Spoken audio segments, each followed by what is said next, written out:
its volcanoes.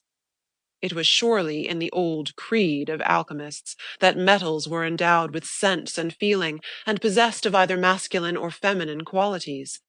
Then why not the man or the woman with the sense or the trait of the metal? Now, Avis was a magnet. Coy's metallic theory had by this time rather run away with her, but of so much she was sure. When Avis was a baby, Mother Earth yielded pure and perfect magnet up into her composition. Shrewd nature, never to be cheated out of her control over her children, had held back her gold, her gems, her silver, and her fine dumb pearl, and wrought into Avis just the one thing more precious than them all. People, to be sure, were artificially magnetized to a certain extent.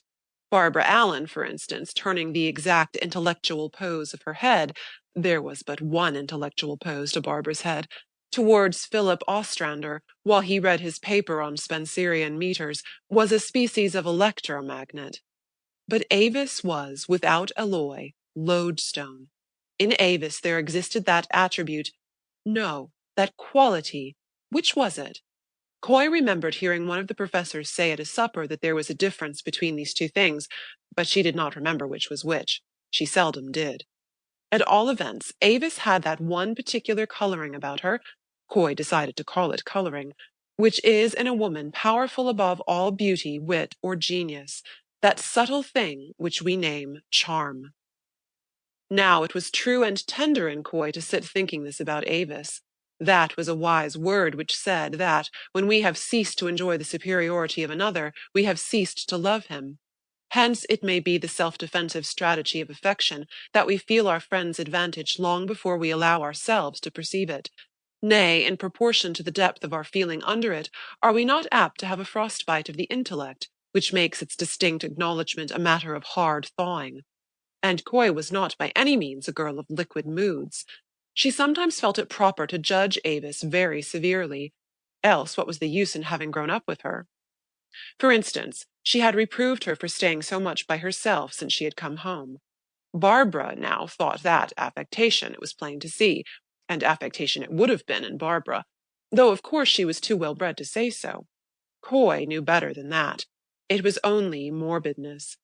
Coy had the glibness of most unaccentuated natures in the use of this convenient word, which is without a rival in its adaptability to cover all forms of character differing from one's own. There had been a ripple of surprise when Avis came into the club that night. The club met at Chatty Hogarth's. Chatty was the president's daughter and an invalid. Avis did not like to refuse poor Chatty.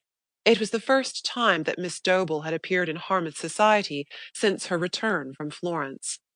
At this rate, it was plain that Miss Cora Bishop's Spencerian culture would be very deficient.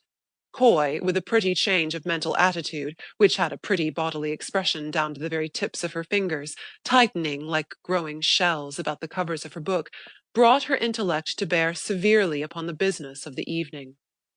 But fly, ah, fly far hence away, for fear lest to you hap that happened to me here.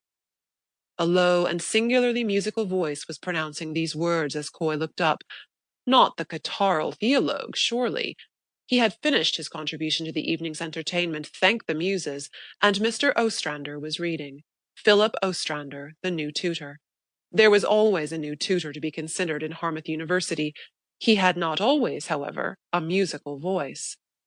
And to this wretched lady, my dear love, oh, too dear love, love bought with death too dear. Clearly Mr. Ostrander was an effective reader, a cultivated reader, Coy said. Miss Dobell, from her corner opposite the gentleman, sitting a little in the shadow, and giving equable and earnest attention to the performance of each member of the poetry club in turn, said only, an effective reader, but hesitated at the word, and listened thoughtfully. With sudden fear her pitcher down she threw, and fled away, sang on the reader. Full fast she fled, ne ever looked behind, as if her life upon the wager lay. Musical was the word, assuredly. Mr. Ostrander's voice held rather melody than harmony, but music beyond a question.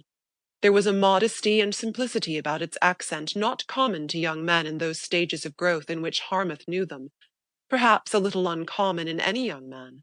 It suffused a penetrative sense of pleasure.